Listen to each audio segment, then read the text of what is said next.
Channel. So ఈరోజు మన ఛానల్లో జావా ఫుల్ స్టాక్ డెవలప్మెంట్కి కంప్లీట్ రోడ్ మ్యాప్ అనేది చెప్పబోతున్నాను అనమాట. లైక్ మన ఛానల్లో కూడా రెగ్యులర్గా జావా ఫుల్ స్టాక్ డెవలపర్ గురించి వీడియోస్ వస్తాయి. ఫ్రమ్ బేసిక్ నుంచి అడ్వాన్స్ వరకు. నార్మల్గా మనం జావా ఫుల్ స్టాక్ నేర్చుకోవాలంటే బయట ఎంతో కట్టాలి, కోర్సెస్ తీసుకోవాలి. అండ్ అందులో మెయిన్గా అనేది మనకి డిఎస్ఐ అనేది ఉండదు. డిఎస్ఐ అనేది ఇప్పుడు ప్రతి కంపెనీ అడుగుతుంది. ఒకప్పుడు అంటే మనకి పెద్ద పెద్ద కంపెనీస్ అడిగేవి, కానీ ఇప్పుడు స్టార్టప్స్, చిన్న చిన్న కంపెనీస్ కూడా డిఎస్ఐ మ్యాండేటరీ అడుగుతున్నాయి.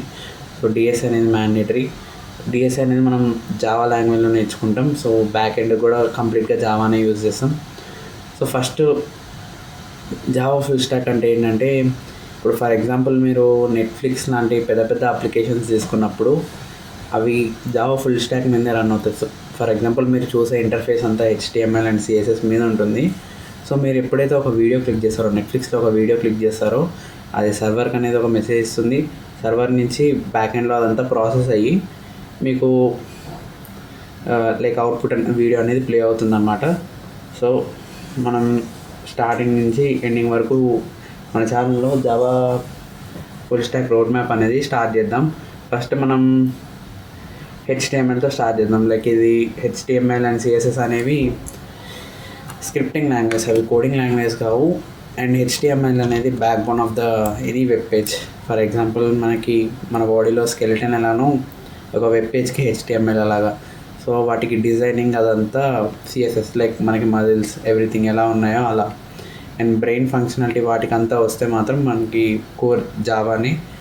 లైక్ అదే మన బ్రెయిన్, ఒక వెబ్ యాప్కి ఒక బ్రెయిన్ బ్యాక్ ఎండ్ ఎలానో సేమ్ జావా అలానే వెబ్ అప్లికేషన్స్కి. దెన్ ఫ్రంట్ ఎండ్కి మనం జావా స్క్రిప్ట్ లాంగ్వేజ్ యూజ్ చేస్తాం. లైక్ మనకు వెబ్ పేజ్ ఏదైనా లాజిక్ రాయాలన్నా, సో దానికంతా మనం జావా స్క్రిప్ట్ యూజ్ చేస్తాం. అండ్ దెన్ జావా స్క్రిప్ట్లోనే మనకి ఒక ఫ్రేమ్వర్క్ ఉంటుంది, రియాక్ట్ అనేసి. సో ఈ రియాక్ట్ మన వెబ్ యాప్స్ని ఇంకా డెవలప్ చేసుకోవడానికి బాగా యూజ్ అవుతుంది. అండ్ దెన్ మనము రీడక్స్ అండ్ నెక్స్ట్ జేఎస్ ఇలాంటి కాన్సెప్ట్స్ నేర్చుకుంటాం.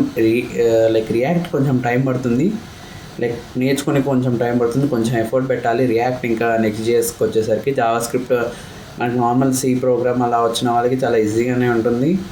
కాకుంటే దానికి కూడా కొంచెం ఎఫర్ట్ పెట్టాలి. బిగినర్స్ అయితే మాత్రం కొంచెం ఎఫర్ట్ పెట్టాలి. దెన్ లైక్ నేను ఫస్ట్ ఫ్రంట్ ఎండ్ ఎందుకు స్టార్ట్ చేస్తున్నా అంటే, ఇప్పుడు మనం ఏమన్నా ఫస్ట్ బ్యాక్ ఎండ్ స్టార్ట్ చేస్తే మనం ఏ కోడ్ రాసినా దాని అవుట్పుట్ అనేది మనకి కమాండ్ లైన్లో వస్తుంది, లైక్ పవర్ షెల్లో వస్తుంది. ఒకవేళ VS కోడ్లో రాస్తే VS కోడ్ టర్మినల్లో వస్తుంది.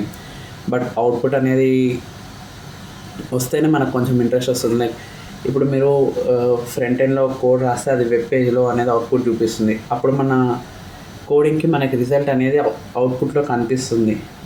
సో బ్యాక్ ఎండ్లో అలా కాదు. బ్యాక్ ఎండ్లో అదంతా లాజిక్ రన్ అయ్యి డైరెక్ట్ అవుట్పుట్ ఒకటి కమాండ్ లైన్లో వచ్చేస్తుంది. లైక్ మీకు పవర్ షెల్లో కానీ VS కోడ్ టర్మినల్లో కానీ అలా వస్తుంది. సో దెన్ బ్యాక్ ఎండ్లో మనం ఏం నేర్చుకుంటాం, జావా నేర్చుకుంటాం. జావా బేసిక్స్, జావాలో ఉన్న ఫండమెంటల్స్, ఆబ్జెక్ట్ ఓరియంటెడ్ ప్రోగ్రామింగ్, ఇది మెయిన్ ఇంపార్టెంట్ ఈ వెబ్ యాప్స్ యూజ్ చేయడానికన్నా. లైక్ మనం రాసే కోడ్ని సింపుల్ చేయడానికి కూడా ఆబ్జెక్ట్ ఓరియంటెడ్ ప్రోగ్రామింగ్ చాలా ఇంపార్టెంట్. దెన్ ప్యాకేజెస్, ఈ కొంచెం బేసిక్ స్టఫ్ అంతా అయిపోయినాక మనం DSAలోకి ఎంటర్ అవుతాం. DSAలో arrays, link list, stack, queue, ఇవి చాలా ఇవి ఎందుకంటే ఇంటర్వ్యూ రౌండ్స్ని క్లియర్ చేయడానికి చాలా హెల్ప్ అవుతాయి. సో ఒకవేళ మీ గోల్ ఫ్రంట్ ఎండ్ డెవలపర్ ఉంటే 70% ఫ్రంట్ ఎండ్ మీద, 30% బ్యాక్ ఎండ్ మీద ఎఫర్ట్ పెట్టండి. ఒకవేళ మీ role back end developer or like server developer అలా ఉంటే మాత్రం మీరు బ్యాక్ ఎండ్ మీద ఎక్కువ కాన్సన్ట్రేట్ చేయాలి. సో మనం DSAలో క్వీస్, ట్రీక్స్, స్టాక్స్ ఇవన్నీ నేర్చుకున్న తర్వాత మనం జావాలో JBDC అని ఒకటి వస్తుందన్నమాట. లైక్ అది ఒక ఫ్రేమ్వర్క్. మనము బ్యాక్ ఎండ్ అండ్ ఫ్రంట్ ఎండ్ని కనెక్ట్ చేయడానికి. అండ్ మనం కొన్ని APIs కూడా నేర్చుకుంటాము.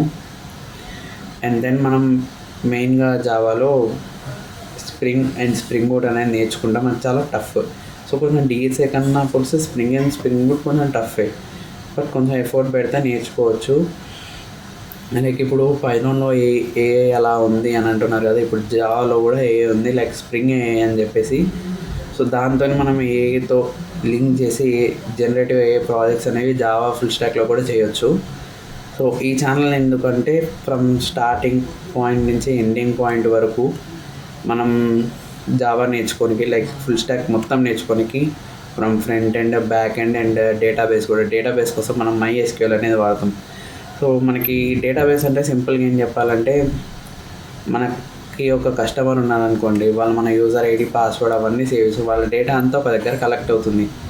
దాన్ని డేటాబేస్లో అంటారు మనం. సో డేటాబేస్లో కూడా టైప్స్ ఉంటాయి, MySQL, NoSQL, MongoDB. మనం ఇందులో MySQL నేర్చుకుంటాము. సో టుమారో నుంచి 2 డేస్కి ఒక వీడియో అనేది కంపల్సరీగా వస్తుంది.